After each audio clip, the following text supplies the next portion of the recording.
Bonjour, bienvenue à Zoom. Jasmin Lemieux-Lefebvre avec vous. Conférence de presse très attendue aujourd'hui du côté du Cap de la Madeleine. Lieu de rencontre des évêques québécois pour leur assemblée plénière annuelle. Alors, conférence de presse qui portait sur ce fameux cours d'éthique et de culture des religions. Il faut dire que les évêques ont toujours gardé une attitude d'ouverture et de prudence, critique et vigilante face à ce cours. Et au cours des derniers mois, ils ont recueilli tout plein d'informations de la part des responsables diocésains de la formation à la vie chrétienne, des enseignants, des parents. Il y a eu une analyse systématique de tous les manuels approuvés par le ministère de l'Éducation concernant ce cours. Et après des mois d'observation concrète basée sur l'expérience, les évêques étaient finalement prêts à donner un premier bilan exprimé dans une lettre adressée à la ministre de l'Éducation, Michèle Courchaine, et signée par le président de l'Assemblée des évêques du Québec, Monseigneur Martin Veillette, évêque de Trois-Rivières. Et dans cette lettre, les évêques mentionnent que nous sommes inquiets. Les indices s'accumulent qui démontrent que de sérieux correctifs s'imposent, sans quoi le programme ne sera pas fidèle à ses objectifs et ne remplira pas ses promesses.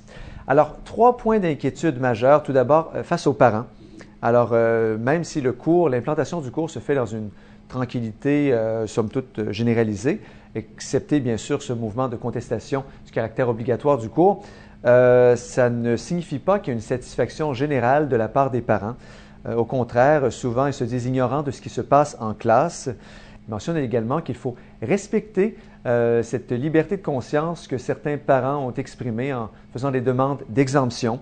Un autre point, c'est d'importantes lacunes dans les manuels approuvés pour le primaire.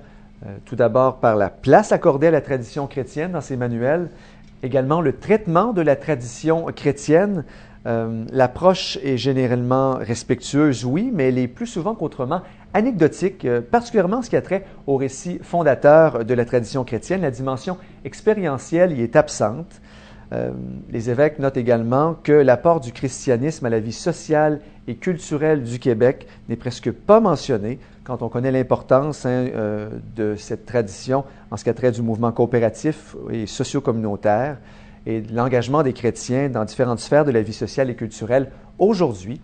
Et en terminant, c'est cette insuffisance marquée de la formation des maîtres. Les évêques soulignent qu'aucun guide d'enseignement n'a encore été approuvé pour le programme d'éthique et de culture des religions. Donc, ce que les évêques demandent à la ministre, c'est que les parents devront être mieux informés et écoutés, qu'il faudra consentir beaucoup plus d'efforts et de ressources à l'encadrement et à la formation des maîtres et que de sérieuses lacunes que nous avons signalées dans les manuels devront être corrigées grâce à un processus d'approbation respectant rigoureusement les prescriptions du programme et les engagements explicites du gouvernement.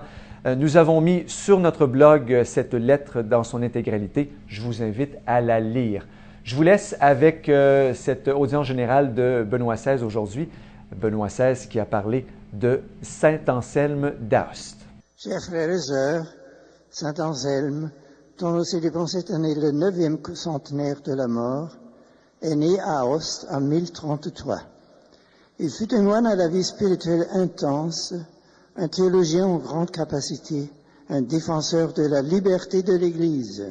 Que l'amour pour la vérité et la constante soif de Dieu qui ont marqué l'existence de Saint Anselme soient pour tous les chrétiens un stimulant pour rechercher sans cesse une union toujours plus intime avec le Christ. Merci beaucoup d'avoir été avec nous. On se revoit très bientôt pour une autre édition de Zoom.